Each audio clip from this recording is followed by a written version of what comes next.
All right, Scott, it looks like we are live streaming right now. So come on up here up front, Scott, and join me for a moment, and we'll hang out before we officially start. So what's going on in Medellin, Colombia right now? Well, it's another beautiful day. We're having we're excited because in a few days the quarantine is over and it will be replaced by who knows what. It's not going to be like everybody opening up and dancing and salsaing and eating and drinking like they did before, but it's easing off, which is really good. We're very fortunate here compared to Peru and Ecuador and certainly Brazil in that we've had a lot lower number of people who have died and a lot lower number of people who have been sick. So they're a little concerned that if they open it up too fast, everyone will get ill. But I'm suspecting if we've been pretty much alone for a month and a half or 2 months that the coronavirus has done its thing and it's time to get out and get some fresh air and be out in the mountains. So. Yeah, well, my lands, I've heard you say over the last few weeks that they don't let you go outside for 1 hour a day. Only 1 hour a day, 2 to 3, and you have to be under 60 years old. So I've cheated on that one. But I only get away with it because I look 25. So I was going to say, well, you definitely look less than 60. That's for sure. I was going to say though, they like do different hours for different. Like if your name ends in a P, like Patton, you got a certain hour you go out, or they just let the whole world out for an hour. Well, isn't that weird, right? The whole world comes out from an hour. Now they pick 2 to 3, which is the hottest time. So most people don't want to go out. And you have 1 day a week where based on the last number of your like driver's license, you can go shopping in the big stores. But the little shops like around me, they are just happy to see me. They don't care what day of the week it is. And so it's kind of a little bit loosey-goosey that way. Mercy. So if you're just now coming into the live stream, go ahead and type in the comments section. Hi, everybody. And let us know where you are tuning in from, because we always like to know. And I got a really special guest that I'm going to be introducing to you in just a moment. But before I do, I want to let everybody know what we've got going on for the next 2 Fridays. I've got 2 free trainings, and you can go learn all about it. These are absolutely free. This coming Friday, May 29th. And then again on June 5th, Friday, you can go to www.jayconner.com/fortune. And what I'm going to be talking about the next 2 Fridays, this coming Friday, it's going to be positioning or teaching you the 30,000-foot view of my foreclosure system, how it is that we locate foreclosures before other real estate investors know about them. And as pertains to COVID-19, how to learn how to do this virtually. So again, that's 9 a.m. Eastern to 5 p.m. Eastern this coming Friday. And then again on June 5th, I'm going to be teaching how to get what I call free private money.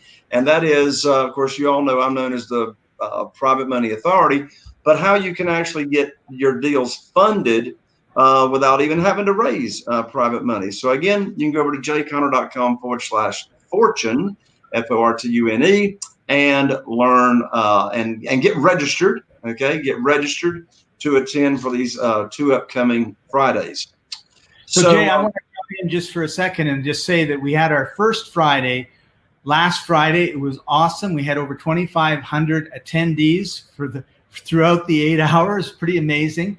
And when you go to jayconner.com/fortune, Jay is talking about private money. He's the private money authority last Friday. And I put the embed of that full 8 hours of training on that same page. So you can watch it whether you register or not. But if you want to see the next step, like these all fit together very nicely, then make sure you register, see what happened last week, and then you'll be prepared, really prepared for what's going to happen this coming Friday. And we're really excited about what we're going to be sharing with you. And there is Dan. Hello, Dan Uhorter, a mastermind member.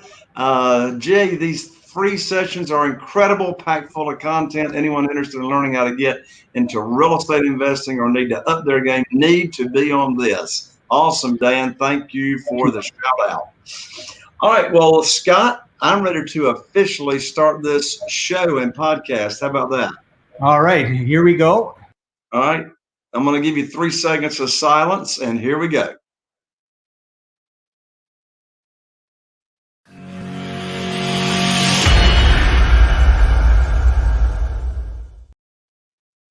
Well, hello, everybody, and welcome to another episode of Real Estate Investing with Jay Conner. I'm your host, Jay Conner, known as the Private Money Authority, and I'm just so glad you're here. So you may be viewing live on the StreamYard right now, or you may be listening to our podcast. It's on iTunes and Google Play, or you may be watching on YouTube or etc. Regardless as to whether you're watching or listening live, or you are listening or watching the replay, we're glad you're here. And we launched my podcast. We launched the show, My Lands. It was June 2018. I can't believe that much time has gone by. But anyway, we have another show today, and I've got a very special guest. We're in a high-end mastermind meeting together, and his name is Jim Sheils. Let me tell you a little bit about Jim, and then we're going to bring him in from the green room. So Jim, he's been a full-time real estate investor all the way back since 1999. So Jim's been doing it longer than me. I went full-time in 2003. And Jim's ventures have done over 1,000 acquisitions and rehabs. That's a lot of properties, folks.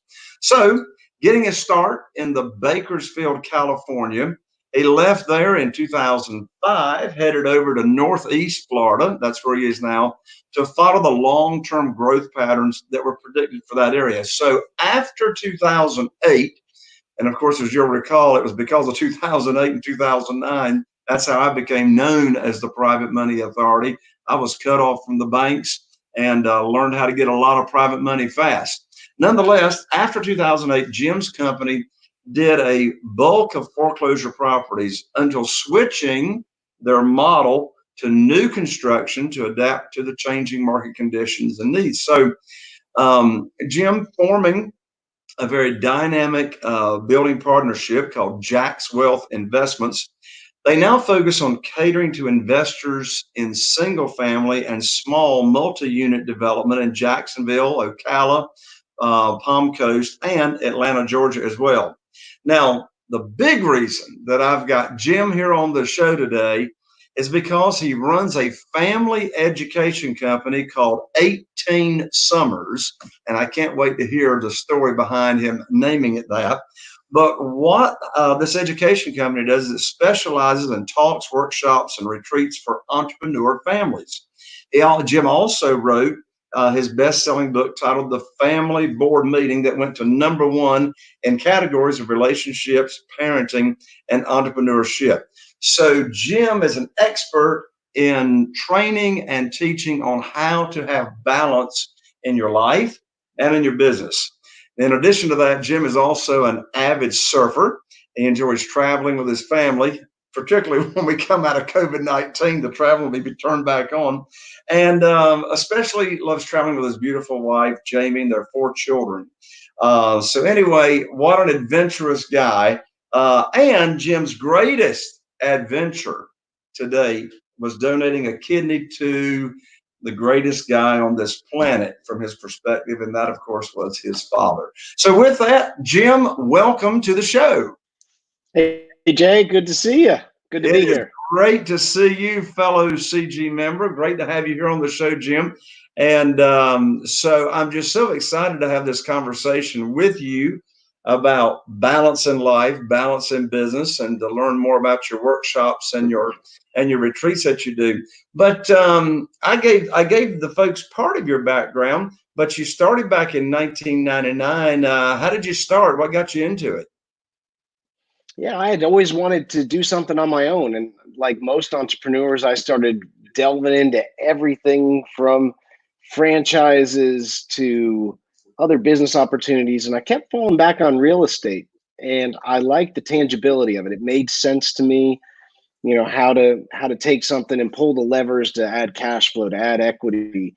That made sense. And so I just slowly started going into real estate investments out in Central California, where Right. it was where Bakersfield, California was the butt of Johnny Carson's jokes for years, but it was an investor's playground where properties started at $40,000 to $50,000, which was a lot better than Santa Barbara County. Two hours over, the median price was 900,000. So I'd always had a knack for it. Yeah, it was crazy. So yeah, that's how I got my start. I knew I wanted to do something on my own, and I just started getting training in real estate and pulling the trigger. And I always joke, what's the best real estate class you ever took? And I say 432 North M Street. That was the first property I ever bought, 21 years ago. So that was my best lesson ever.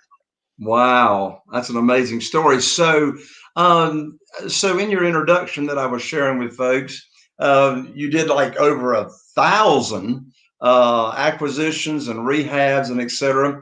But what was it that caused you to switch over to your new model and tell everybody more about what your new model is? Yeah, well, I guess I always wore that badge on my shoulder, right? I'm a rehabber. And it's tough to teach the old dog new tricks. And I was the old dog by then. You got used to something. And we did really well coming out of 2008 here, when there was all that bank inventory. We got really good at finding foreclosures and renovating them and putting them in our own portfolio or working with other investors to build theirs. And the problem was, Jay, about 5 years ago, man, those numbers started to change. They were getting bid up. The numbers weren't making sense. You'd have to cut corners if you really want to make the numbers work. And I don't like to cut corners. So my now building partner, who I'd done deals with before, said, we should try some new construction. And that was almost like, wow, what are you saying? That's a terrible word. We're rehabbers. And sure enough, it was the right thing to do, because we weren't able to find old house inventory anymore where the numbers worked. But although new construction, so we basically do build to rent now. We build new construction homes that are designed just for investment property. And we focus on single family duplexes and quads. But what we've been able to find is better inventory. It takes longer. There's more effort to it, Jay, so we had to, learn some new muscles with developing and zoning and longer time frames. But overall, for ourselves and our clients, it's more predictable, better areas, better properties, better longevity, just a stronger overall investment. So it was a big jump 5 years ago, but I'm really glad, to the point now where I used to have that big rehab badge on my shoulder. I refuse to do rehabs anymore. I just won't do them. I've just completely switched over to the other side. Okay, excellent. Well, let's dive right on into 18 Summers and what that is, how you got the name, and why you started doing it. Yeah, so 18 Summers was a lesson that a mentor of mine taught me. I first started doing family talks when I had written my book, a bunch of years ago. And he said to me, Jim, you're really onto something, because there's so much out there that's available for the entrepreneur to grow their business, but not to keep their family intact. And what I always wanted to see, and I saw this at a young age, I was able to get on stages at a young age at different events because I had some success in real estate. But I saw some people who were highly successful in business and they were completely failing at home. And frankly, Jay, that scared me. I didn't want that to be me. So this was out of my own necessity and need to make sure that I stayed in that success in business and success at home combination. And so my mentor was talking about that, and he said, look, the years are not all created equal. You got 18 summers. He's like, and I looked it up. The stats show 85% of the quality time people, the average person ever gets with their family, their children, occurs by the end of the 18th summer, because then they start to go off and the amount of time frame goes down. And that just gave me a positive motivation. And now when I went into my talks and workshops, that gave the same positive motivation to others. How do we make the most of that time without taking away ambition? Because I'm very ambitious, being an entrepreneur, but I want to have that double success, Jay, success in work and success at home. So 18 Summers became, I believe, the only family education outlet designed specifically for entrepreneur families to make sure that you can have the best of both worlds. I got you. That's fantastic. So, so let me let you put on your training hat, on your coaching hat right now, and share with our audience What are some of the strategies that you teach and train at your workshops on how to achieve that kind of balance? Sure. Let's go through a couple of principles that I think will stick with people. One of the best compliments I get is what we teach is very stickable. It's easy to understand, easy to buy into, easy to apply and see results. So let's give a couple of those today. Going through our world changed, as you know, Jay, post COVID. It's everything got brought home, work, family, school, everything's happening from home. So a couple of things came into light. And one of the things is the importance that you have in the position of your family of setting the leadership tone. Focus breeds increase. And people are talking about toddler meltdowns and teen grumpiness. Can those things be eliminated? No, but they can be minimized. And I believe a lot of it has to do with how are you handling yourself in front of your family? You are setting the tone. And sometimes we forget that it's that trickle down effect. And so I always try to remind people, what tone are you setting at home? What tone are you setting? And one of the worst tones that you can set when you're having a bad business deal, when everyone's pulled, onto the sidelines by something like a COVID-19, is do you have the awareness to step back and say, hey, this is not my family's fault? Now, a lot of people don't even think about that, but that's really important because you get wrapped up in a deal going wrong, or you're taking a call in your living room, which you shouldn't be. You should be separated, and your kid's acting like a kid and yelling, and you get upset, or you say, well, no, I'm not taking it out on them. But when you stop and think, if we're showing shortness, anxiety, a little bitterness, and our family's feeling the brunt, and it has something to do with business and not them, that's not a good tone to set. We got to remember it's not our family's fault when these big things happen. And also we set the leadership tone. And if we can show ourselves to be stronger leaders, more calm, more playful, I'm not saying overly optimistic, like purple, the rose colored glasses, but that sets a tone that will trickle down to your spouse and children. So I tell you one what I of the most love important about jobs as the leader is that leadership tone. what I love about that principle, and I'm glad you call it a principle because what you just said is so foundational. What I love about it, it reminds me of Jack Canfield's very first principle in his book, Success Principles, which is I am 100% responsible, right? There it is. Um, Yep. and what you just went over is you are bringing to light there that what we're experiencing in our home life is Yeah. is a manifestation of us. So that's excellent, very Yeah, foundational. it gets us back to the foundation, back to the core, and that's really important, especially when you're thrown into a bunch of deals or you're thrown into a pandemic. We all get shook up, so then we have to breathe and reground our feet, and that's one of the best things to remember. I set the tone, and I'm not going to set it perfectly, but the better I set it, the better things are going to be. So that's a big one. A second one, Jay, that I love is we all heard about in COVID again, not to keep going back to COVID about social distancing, right? I get it. That made sense. But what about tech distancing? The principle of tech distancing, Jay, is absolutely essential right now. Essential. And it's got two parts to it. First, if you're home, don't be work puking in your living room. So let's say you're standing there, your family's having a nice family moment. That buzz in your pocket happens with a text or you're taking a phone call. And then all of a sudden you're getting heated in front of them, or you get off the phone and you're standing there with a scowl because something didn't go right. You've now just mixed over the lines. And that's just not fair. We call it half in parenting. You're trying to be part of the family, take a tough work call. And especially through a pandemic or something, there might have been some pretty heavy conversations. And maybe it's not something our younger kids needed to hear. I always say first step of tech distancing is you got to distance yourself from your family to take calls, emails, and then before you step in, take a few deep breaths, and then you go back in. But I can tell you the day two of the pandemic, Jay, I was helping someone who was in a bad real estate way. And they were in commercial, they had a bunch of lease stores. It was heavy. And I was feeling like they were getting taken advantage of. And I was passionate. I cared about this person and their deal. Well, I'm texting, I put the thing away and I'm kind of talking to myself like the crazy entrepreneur I am.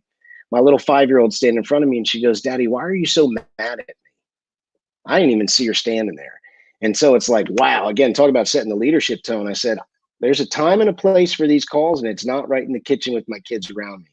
So the first step of tech distancing, have a time and a place. Whether if you couldn't get to your office, I don't care if it's a closet or your car, where you're going to take those emails, you're going to take those calls, you're going to find a quiet place, even though I have 4 loud kids to do a podcast, right? So that we can talk and we can do this. And then the second side of tech distancing, Jay, is you have to have times of being completely and totally unavailable to work, to be with the people in front of you. If you're always snagging that text or that Facebook thread or that call or email, you'll never truly be present. You'll always be getting pulled out of things. And then you'll be going, geez, we don't really seem that connected. And we've all tried that, where we fake like we're listening to our spouse or one of our children, and they notice. We think maybe they didn't notice that we didn't hear what the hell they said, but it just sets a really bad tone. So you got to have times where you're completely and totally unavailable, shut off. We do a shut off every day at our house, Jay, 5:30 to 7:30. It is a tech fast, tech distancing. There's no phone, no laptop, no TV. Everyone is just, we're not sitting there staring at each other, but all tech is off. So that way, the people right in front of us or the conversation can flow without an interruption. That is an excellent suggestion. I mean, what I do to where I'm not even tempted to, respond to this, right? Is Yep. I go put it in another room to where I can't see it. I can't hear it vibrate. And I love this, again, principle that you're sharing. And as you were explaining it, it reminds me of a mentor that I had decades ago. And he used to tell me all the time, he'd say, Jay, wherever you are, be there. Yeah, right. And I'll tell you, real estate investors, we wear this badge like, I'm always available. I got to work this deal. Almost anything can wait 2 hours. That's right. Almost anything. And there is nothing more rude. We say, we got to provide, we got to protect, we got to get the deal through. I get it. I've been a real estate investor 20 years, but to jump up from the dinner table for a mundane detail is setting a really bad example for what matters most. And for, would you want your kids doing that down the road? The answer is probably no. So a little bit. You're setting the example. I love it. Exactly. It'll go down. So the tech distancing is a very powerful and simple when people think about it. It's okay to turn off and recharge. And even as a real estate investor, a 1 hour a day can do wonders if you're doing it during the things. During certain hours where you're around your family, you'll start to see, wow, we're having deeper conversation. I actually am seeing things. I'm actually listening. This is incredible. But even if that phone's just on and you're waiting for that zzz, in that pocket, your brain goes out the window. So practice tech distancing, Jay. It works huge. Another thing that's really important right now, especially, this is good, especially you being the private money guy. Non-QM money went away. You know what I mean? There's lots of stuff that's changed. I believe certain real estate is going to do phenomenal. Others are going to be challenged. But Jay, if I learned anything in 2008, and we survived 2008, we were heavily invested in California and Florida at the time. That was not a pretty sight to go through 2008. Values dropped 60%, rents dropped 40%. Totally different time. And I'm more excited now, obviously, than I was in 08. But let me tell you, Jay, there's 2 things people have to look for right now. This is going to be good for real estate investors. You should get support, but there's 2 types of support out there. There's moral support and there's technical support. Now, in 2008, I would take as much moral support as I could get. You should be giving some of your friends and family coming through the pandemic or a challenge moral support, but you might not be in the position to give technical support. And there's a big difference. I remember in 08, people were wanting to help me, through the real estate things. They wanted to give me technical support and they weren't really in the position to do so. Where I'm sure, Jay, you've had the same thing where private money, but there's sometimes you see that out there. It's almost like the baker's trying to teach you how to cut meat. It doesn't go together, right? If you go to the butcher to learn how to cut meat, not the baker. Go to the baker for baking the bread. But there's always that crossover. So I always encourage people to save efficiency and effectiveness to have more time with your family. There's two types of support out there. There's moral support, take as much as you can and give as much as you can. There's technical support. Technical support, Jay, there's probably, I bet you'd say there's probably maybe 3-4 people in the world you'd feel comfortable talking on your niche. And that's it. And that's what I've learned. There's only about 2 to 3 groups that I go to for overall, what's the economy going to do real estate wise? And I go to people who have a track record, people who called things for many more years than I've been even investing, and have real teams set up that show a track record. And I think that's really important right now in today's day and age. You want to get the best results, like exactly what you're doing. You're giving technical support because you've been there, done that. But the problem is sometimes we still go for technical support to people who aren't really in the position to give it, if that makes sense. Yeah. What does giving moral support mean to you? What does giving moral support look like or sound like? Yeah. So, for example, I had friends that really struggled in retail post COVID. I could give them moral support, Jay. I've never done large retail. I've never had thousands of employees. That just wasn't my thing. So there was a fringe type of technical, but for the most part, saying, "Hey, I'm thinking about you. You know, hang in there. You know, there's got to be other guys going through this. Find out what they're doing." But I wasn't going to be the one to stand up on the lifeguard chair and point for where they should go, because frankly, I didn't know. So the advice is more to tell them to keep going, to hang in there, call if you need anything. Don't get too down on yourself. Remember, self-worth and net worth got nothing to do with each other. Your family's still going to be there no matter what happens. Your real friends will be there. That's moral support. Yeah. Technical support is saying, look, here's how you renegotiate, a multi-package lease. Here are the groups that are holding off on inventory control, where you could get your inventory paid down to 1/3 of what they would have charged you. I don't know how to do that. I know it has to, so I'd be faking it, and that wouldn't be right to do to them. Yeah. Yeah. I believe I agree with everything you just said. And in addition to that, sometimes the best moral support that that we can give people is a sincere listening ear. That's it. Sometimes you don't have to say anything. They just get it off their chest. You release it. I remember I had a lot of releasing conversations in 2008, Jay, and people just listened. And that's sometimes it clears your head just to get it out. And that's really powerful. That's really awesome. Powerful.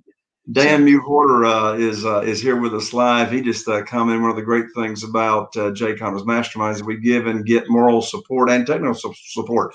Well, that's so true, and that's a great thing about masterminds. You know, the mastermind that you and I are in, Jim. That's all about giving and receiving the technical support and the moral support. You know, and plus another thing that I've discovered over the years, when it comes to us entrepreneurs, and I've my experience has been this relates to men and women.